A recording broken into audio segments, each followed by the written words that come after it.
XP or things like that on a weekly basis. There's a good chance that the players that have been there all the time are going to start moving up in experience. And when people feel as though my character was there, even though they weren't, they feel entitled to the same level of treasure and XP, and that's just not the case. Right. So it depends on who's your level of involvement. It depends on who's running the game. Well, this is true. Also, Mike keeps everybody on a level playing field. We have totally out-leveled leveling. We've moved beyond it. You mean you still do that? You're saying we transcended leveling. In MMOs, we would say we've out-leveled that content. We've out-leveled leveling. Gotcha. Yeah. No, I love leveling. Any excuse to get a fresh character sheet. Yeah, but what we're talking about is, say, the Hero High, where you're stuck at that particular level for an entire year. And it didn't bother us at all. Well, no, but that's the nature of that game. You just expect it. I don't know if necessarily. I mean, that's certainly how we ran it. That's also the way that game goes. It's a bit different. It's like we're playing essentially a power level 10 or plus game, but we're young, so we have the less than average power level. You don't necessarily in Masterminds get awarded experience in a way that will take you up a power level. Right, your power level is a lot of times set, which is how it was explained to me when I accused Steve Kinson of cheating when he made Batman. Yeah. And you were set straight. I was. He set me right straight. And, personally? Yes. Yes. That was last year, wasn't it? Yes, it was. Last Gen Con. Because, of course, Mark walks up to Kinson and starts... His name tag was on backwards. I couldn't tell it was him. If I'd have walked up and said, "Oh, Steve Kinson," well, about your Batman, screwed. But how? No, it actually was like you freaking cheated on Batman. You mean he was 101 points? You mean he was too powerful? Yeah. Yes. Okay. It's like they made Batman like a power level 12 character, and they spent 101 points more than power level 12 to make Batman as cool as he is. Thing is, Batman's power level is 12, but he also has X number of experience beyond that. So he's got hero points and things like that he could tweak things. Right, but he's still he can't go above. You know what I think actually level. just happened? He just totally came up with a bullshit answer for you on the spot. He may have flipped his name tag around and said "scram." You know what he said? He also said that the game hasn't worked like that since first edition, which basically means we've been doing it wrong. For quite a while. I bet a lot of groups play these games wrong. A lot wrong. I don't even know. This is totally off subject, but hey, who cares? That's open interpretation. Well, I got a question. Okay. Getting screwed with or not, would you guys rather have you're going to be absent? Would you rather have someone else, another player play your character, or the game master? The character should play themselves. If you want another player to roll the dice, that's what I'm talking about. Right now, everybody knows how Vic and Araxo and Quadamoke and Pickles, we've established these characters, so anybody at this table... Well, you still got we still don't know about Captain Morgan. We don't know if he's a pirate, a fighter, or a captain. Well, someone's still got the perfect character. That's right. But speaking of Captain Morgan, I'm sorry, real quick. These Captain Morgan commercials I get on TV are awesome.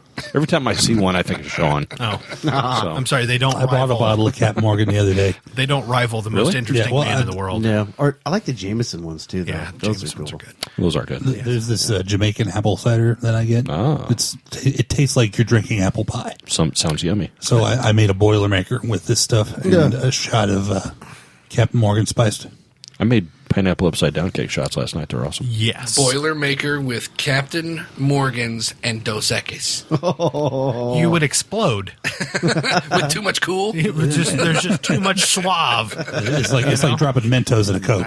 Boom. Challenge accepted. We're going to do that next week. We are not. I'm bringing Captain Morgan's and Dos Equis. We are not college students.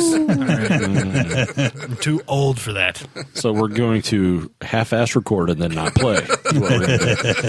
Again. I didn't say Four Loko, sir.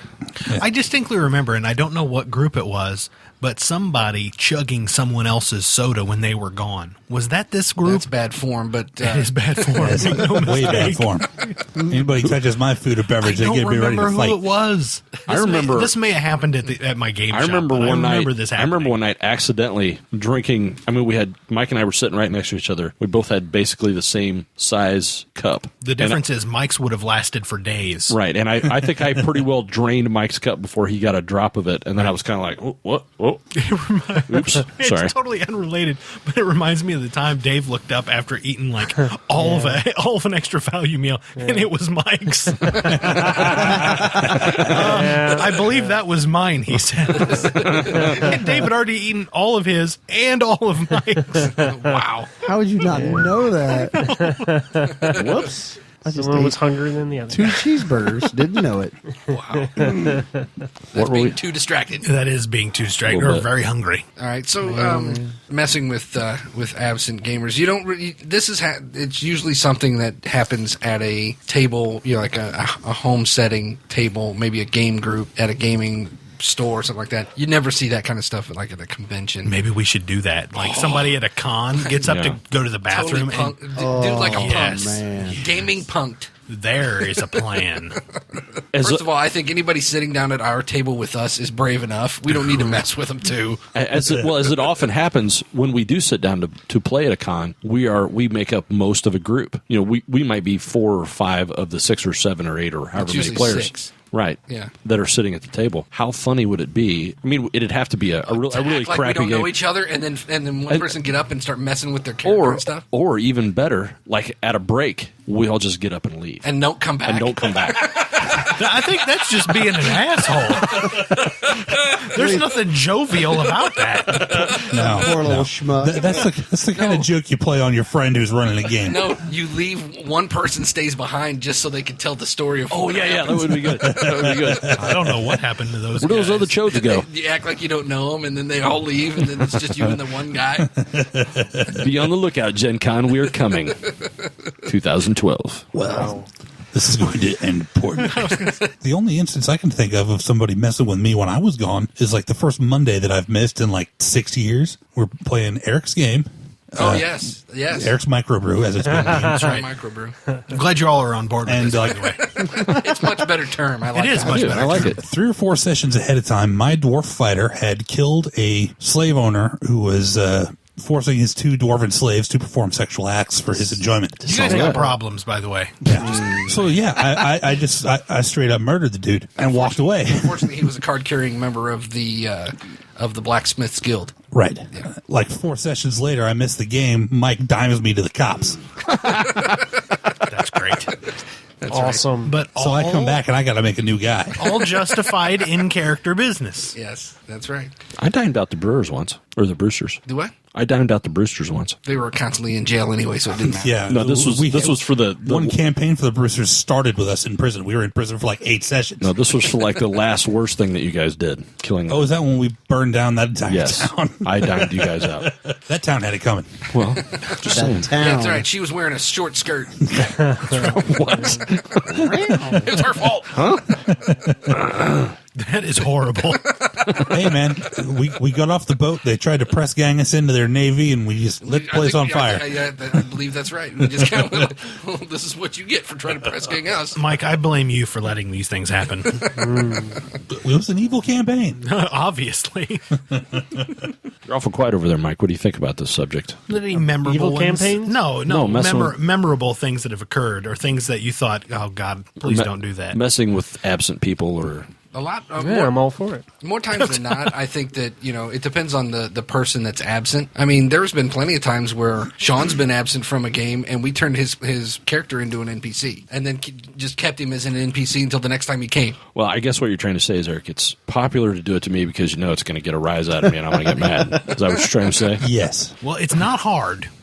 Just, Well, what I was driving at earlier was I remember back in the day, if like Jason couldn't be there, he'd say, "Eric, play my character." I trusted Eric. Right. That's what I was trying to get at. Who do you trust more, another player or the game master, just to NPC in the it's background? been established that he certainly does not trust you at all. I don't think that's necessarily true. I think we have that on Mike, actually. Yeah. No, it wasn't that I didn't trust Mike. I didn't trust Eric or Brian to whisper in his ear and tell him to do things because, I mean, we're all friends, but they're, I'm paranoid and I think, well, Mike's probably going to listen to those guys. It's not Mike's fault. It's Eric's fault and Brian's Mike's fault. fault he buckles like a belt. Is that what you're saying? Man, Caves depressor. put those words in his mouth. That's why I read into it. Anyway. But, I didn't, let's put it this way. I had enough to worry about with all the stuff that Mike was doing in-game to my character, all the political backstabbing and story, backstory that he had going for my guy. I didn't want to have to worry about Eric and Brian and whoever else and what their character was going to do to my character. All this really makes me want to play a player adversarial game. Yeah, I think that's something that we need to do. We're going to have to do it. We should do it on mic, too. Sure. Oh, that'd be a fun one. Yeah. Like what kind of game? Paranoia? We'll find That's one. more of a comedy game. I mean, that's No, I mean, we'll play to you play to your strength, and we'll do the Smallville game. I don't care. The what? Smallville. I don't want to play no Smallville game. It's supposed to be one of the best adversarial games there is. Are we all going to play Lois or Lana or something and all get concussions every game? Or Clark. You're the one who watched the whole series, man. doesn't mean I want to play a role-playing Clark. game based on it, though. No, but I got 19 concussions, Clark. You better tell me the truth.